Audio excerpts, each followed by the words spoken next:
E eu vou contar uma coisa pra vocês. Rico não sai do Brasil pra morar em outro país e virar imigrante. Rico sai do Brasil pra passear, pra fazer turismo e depois ele volta. A maioria das pessoas pensam que se um brasileiro sai do Brasil é porque ele é rico ou é porque ele tá rico. A verdade é que a maioria dos brasileiros que moram fora, principalmente os que moram aqui no Japão, é porque a gente tinha uma vida pobre no Brasil e veio pra cá buscando algo melhor. Porque quem tinha uma vida melhor no Brasil não aguenta ficar aqui, volta. Cresci numa família muito pobre e hoje eu moro no Japão. Gente, eu cresci na ZL de São Paulo. E quando eu falo ZL, não é Moca não, tá? Não é Anália Franco, é na Quebrada, é no Corinthians de Itaquera, entendeu? A minha mãe trabalhava muito pra me criar, então eu nunca cheguei a passar fome, mas eu também não tinha muita opção do que comer não, entendeu? Era pão com oba. O que é oba? Você pega o pão sem nada e fala oba e come. Além disso, muitas vezes a gente ficava sem luz, porque minha mãe não queria que eu passasse fome, então ela escolhia comprar comida em vez de pagar a conta, porque ela não tinha dinheiro pra fazer os dois. Então eu sei que eu tenho essa cara de herdeira, essa carinha de quem veio da zona sul de São Paulo, de quem cresceu em condomínio, ia no Starbucks, todo final de semana, cara, mas essa não é a minha realidade, infelizmente. Inclusive, quem tem esse sotaque assim paulista forçado é os paulistas riquinhos, tá? Os paulistas da Quebrada não falam assim não, meu anjo, não fala assim não. Inclusive até nós tem nojo desse sotaque aí. Longe de mim defender paulista, gente, cresci lá minha vida quase inteira, então eu sei bem que é um...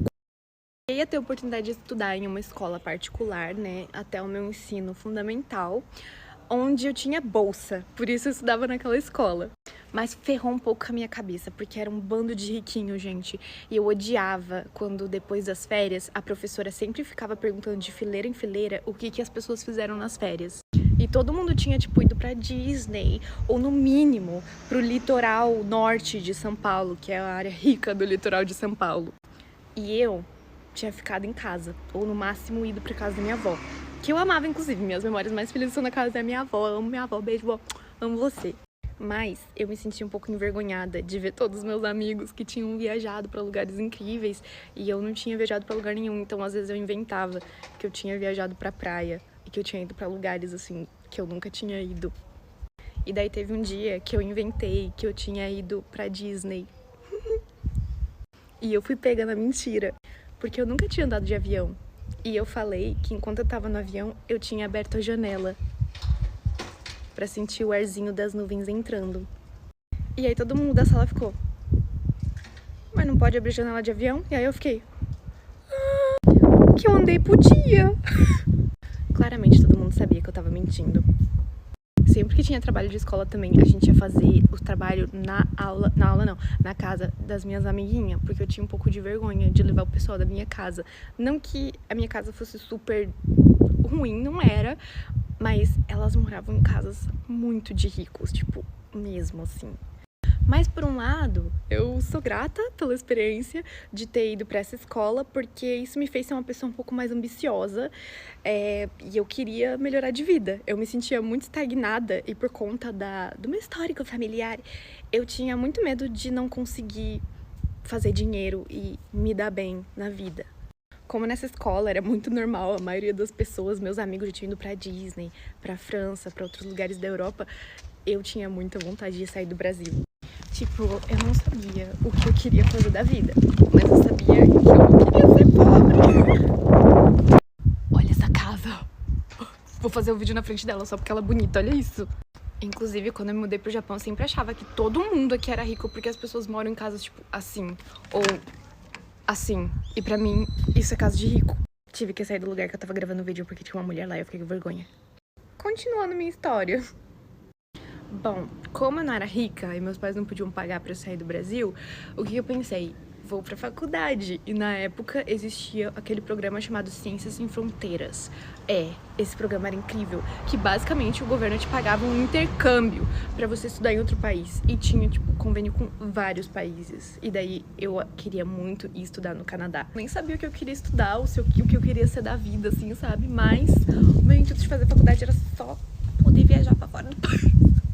O tanto que tem inveja daquelas crianças ricas fez com a minha cabeça, hein, galera? Bom, tentando resumir a história, eu só sei que deu tudo errado, porque o projeto do Ciências Sem Fronteiras, ele foi tirado do governo, então não tinha mais, daí eu não tinha mais motivo pra querer ir pra faculdade. E aí eu fui trabalhar em uma loja de shopping depois que eu saí da escola. Nesse ponto, eu já tinha conhecido meu namorado, então a gente foi trabalhar juntos numa loja de shopping, que acabou contratando nós dois, na mesma loja. E foi uma experiência horrível, porque o dono da loja era um escroto, ele vivia me tratando muito, muito mal. Muito, muito mal. Era uma loja que vendia muitas coisas. Quem sabe a loja que é, já catou, por isso que eu falei. Meus amigos, quem trabalha em shopping aí, vocês são foda. Eu sei bem o que vocês estão passando. E basicamente essa foi minha rotina por quase um ano, minha e do meu namorado. A gente passava 10 horas do nosso dia trabalhando em uma loja de shopping pra ganhar um salário que não dava pra pagar nossas contas. E nesse ponto a gente tinha a oportunidade de vir morar no Japão, porque nós temos pessoas japonesas na nossa família e isso dava pra gente uma oportunidade de ter um visto um pouco mais fácil. E por isso era uma ideia, mas a gente sabia que a vida aqui não era fácil também. E que a gente ia ter que trabalhar em fábricas aqui. E, enfim, a gente ia ter que ralar muito em um país que nem era nosso. Mas, no final das contas, a gente parou pra pensar que a gente estava trabalhando 10 horas por dia em loja de shopping, com o público. A gente trabalhava, inclusive, no Natal. E eram 6 dias na semana. A gente tinha uma folga por semana e nunca era o mesmo dia. Às vezes a gente folgava na segunda, às vezes na quarta. Então, às vezes a gente trabalhava, 10 dias assim, seguidos, sem folga. Era desse jeito. E aí a gente percebeu que não era muito diferente da rotina de trabalhar em uma fábrica no Japão. Em questão de carga horária, porque o serviço em si era bem diferente. Era muito diferente, só que a gente não sabia disso. Então, nossos pais, eles já falavam que a gente podia tentar vir pra cá. Só que a gente não tem quase ninguém da nossa família que mora aqui. Então, ia ser só nós dois. Um pelo outro, basicamente. E a gente tinha muito medo de vir pra cá.